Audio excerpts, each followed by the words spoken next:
Okay, so yesterday I said this. My entire life, I woke up, and when I wake up on Saturday morning, it was like, okay, who's USC play? Who's Michigan play? Who's Notre Dame play? What's the big SEC game? And something has happened to me. I'm watching Notre Dame, Georgia, and I did not see them play Temple. And so I said on the show, Notre Dame hasn't played yet. And somebody said, no, they played Temple. And I went, oh my God. First time in my life, I woke up 2 weeks ago. I didn't even care about Notre Dame football. Half the stadium was Georgia, meaning Notre Dame fans sold their tickets to Georgia. Sure.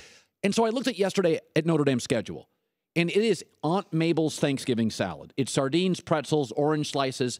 It's a mishmash. I look at the schedule, I'm like, it's a mess. I actually think it's perfect what they've done the last couple So years. you like their schedule? No question. Every year they play in California. This year it's Stanford. Last year it's USC. That alternates every year. Okay. They play in Florida every year. Remember, they're essentially a member of the ACC without being a member of the ACC. Yeah. So they get to play in Miami or at Florida State every year.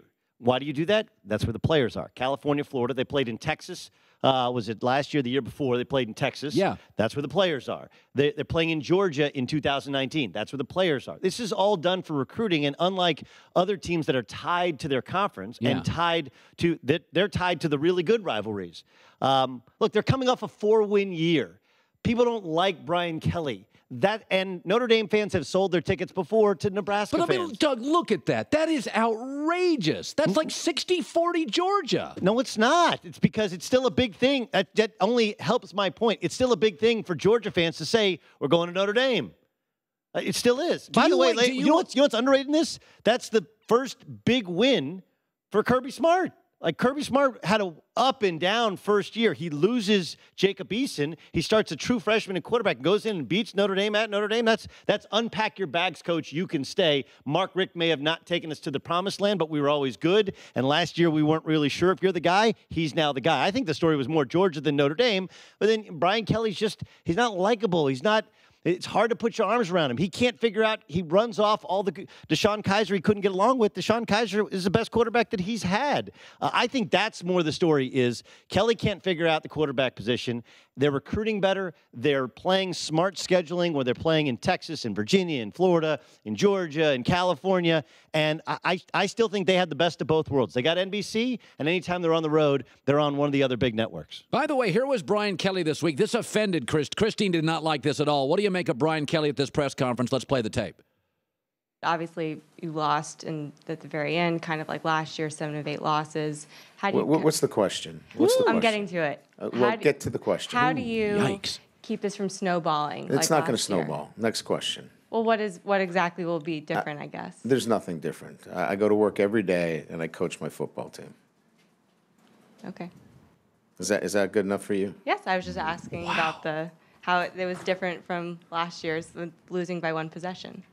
Okay. And tonight was also like that, so I was just wondering. Losing by 1 possession? Yes. No, it was 1 point. No, that's not great. No, it's not needed. Yeah, like we all have that. In order to be a head coach, you have that. You have to have that. There's a side to you have to have, right? You've talked about it before. You got to can't have be the 10% blank, especially in college football, right? Because you're dealing with knucklehead 18 like myself, boosters, agents, right? You have to have a little bit of that in you. Yeah. But Mr. Nasty can't come out at that particular moment. Yeah. When. Like, look, her question, the idea behind her question was a good one. How do you avoid last year, 7 of their 8 losses were decided by 1 possession. They just lost by 1 point, which by definition is 1 possession, right? Yeah. It's actually a good question. The problem was she made a statement beforehand before actually just asking the question, and then she followed up, which was smart, and then she kind of fumbled at the end when he's looking right at her, right? Like. Yeah. She fumbled because he was trying to intimidate her. Well, he did it a little bit. Yeah, yes, but she did. Man or woman. And by the way, most reporters make a statement before they ask a question because they want to give the question context. Yes, I agree with that. But it's not last year. Coach, last year you lost. What if I just said this? 8 games, 7 by 1 possession. One possession. How do you keep from happening what happened last year happening this year? What if I ask this question? She did, but it's the if you listen to it. You're nitpicking the question. Nobody asked a perfect question. I would have said this, Brian. Actually, reporters are supposed to ask good questions. That's their job. Good is not the question. Perfect. Nobody asks a perfect question. Okay.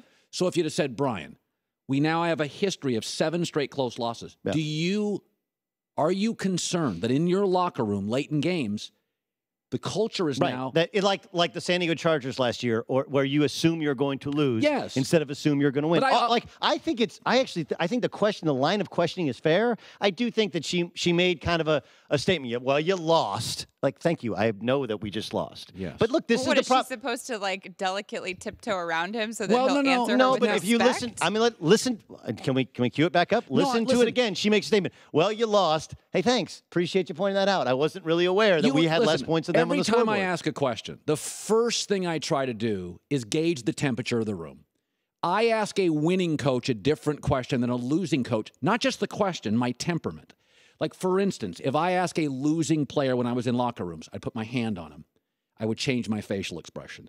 I would want, almost like when you go up to somebody during a tragedy. And for these coaches, that's how they look at it. So you can make the argument that you should always go. And by the way, I always felt that was my responsibility. Now, if a guy's winning, I'll joke with him. I get right to the point if the coach is pissed. Sure, but I think you're talking about more of a locker room situation where you have the opportunity to ask 2 or 3 questions.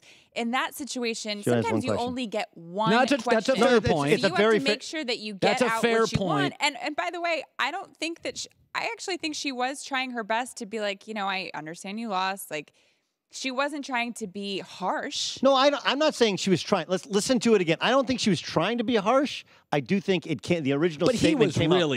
Yeah, of course he was, because he's Brian Kelly. Take a listen.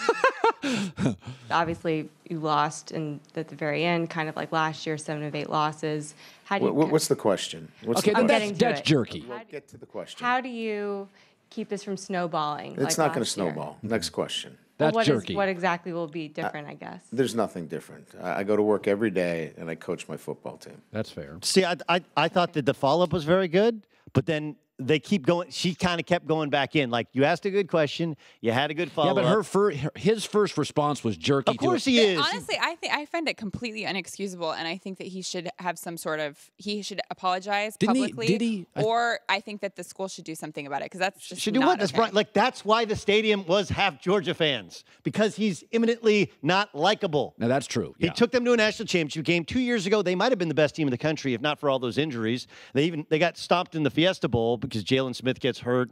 But they had all kinds of injuries. Like, he's actually done a very good job. And then the roof fell in last year, and then he starts making excuses. Well, last year I was having to raise money. How about some of it's this? So and this is how he acts. By the way, he apologized yesterday. Yeah, but by the way, Nick Saban wins.